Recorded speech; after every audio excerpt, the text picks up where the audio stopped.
No mundo dos relacionamentos hoje em dia, parece que a gente está sempre numa busca, né? Procurando por alguém, por alguma coisa, mas já parou para pensar por que, ao mesmo tempo que a gente quer tanto se conectar, a ideia de compromisso dá aquele frio na espinha?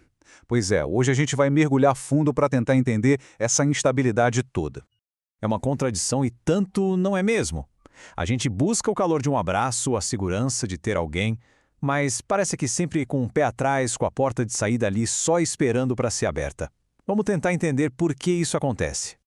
Então, essa confusão toda que a gente sente tem nome. O sociólogo Zygmunt Bauman viu isso como uma das principais características do nosso tempo. Bora lá ver o que ele quis dizer com esse tal paradoxo. Olha que interessante a visão do Bauman. Para ele, o amor moderno é uma via de mão dupla. De um lado, ele promete ser a coisa mais incrível do mundo, um sonho. Mas do outro vem aquele medo constante de que esse sonho vira um pesadelo, uma armadilha que tira a nossa liberdade. E aí a gente vive numa espécie de cabo de guerra interno. Uma parte da gente quer se sentir segura, quer fortalecer os laços. A outra parte entra em pânico e quer afrouxar tudo, quer garantir a liberdade a qualquer custo. É uma briga constante. E para explicar essa montanha-russa de emoções, o Bauman criou um conceito que é simplesmente genial: o amor líquido. Vamos ver o que isso significa na prática. Pensa na água, literalmente. Ela não tem uma forma fixa, né? Escorre entre os dedos. A ideia do Bauman é que os nossos relacionamentos ficaram assim, frágeis, sem forma definida, porque o próprio mundo em que a gente vive se tornou líquido. Tudo está mudando o tempo todo, o emprego, a cidade, os amigos, os laços se tornaram fluidos. E o que o Bauman está dizendo aqui é muito profundo. No mundo onde parece que nada é certo, onde tudo pode mudar a qualquer instante, a gente esperava que os relacionamentos fossem o nosso porto seguro, a nossa rocha. Mas, na verdade, é exatamente neles que a gente sente com mais força toda essa incerteza e essa ansiedade. Tá, mas como é que essa tal liquidez aparece no nosso dia a dia? Bom, a resposta pode estar numa diferença bem sutil, mas fundamental que o Bauman apontou. O Bauman percebeu uma mudança muito importante. A gente está trocando a ideia de relacionamento pela de conexão.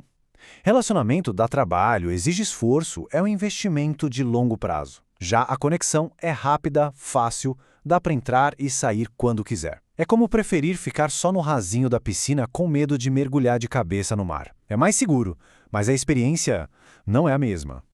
E essa mudança é tão forte que afeta até o nosso vocabulário.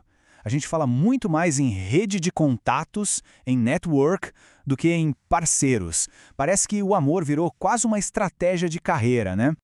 E se as conexões são descartáveis, o que isso diz sobre o jeito que a gente vê as pessoas? Bom, segundo Bauman, a gente começou a tratar o amor como se fosse mais um produto na prateleira. Pois é, a gente se tornou uma espécie de consumidor de afetos. A gente quer satisfação imediata, sem complicação.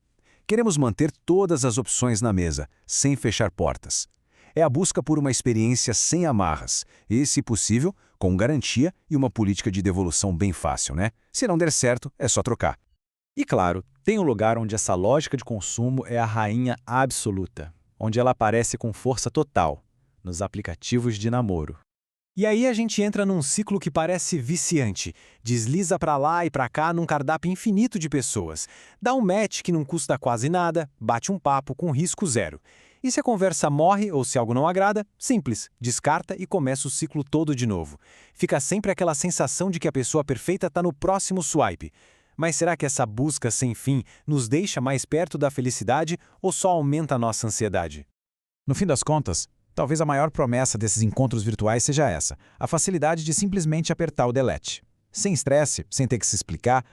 A tecla delete, ela é, ao mesmo tempo, o nosso superpoder e a nossa maldição. Ela nos protege do desconforto, é verdade, mas ela também impede que a gente aprenda a lidar com os problemas, a consertar as coisas. Então fica a pergunta: se o amor se tornou tão líquido que escorre por entre os dedos, será que ainda dá para construir alguma coisa sólida?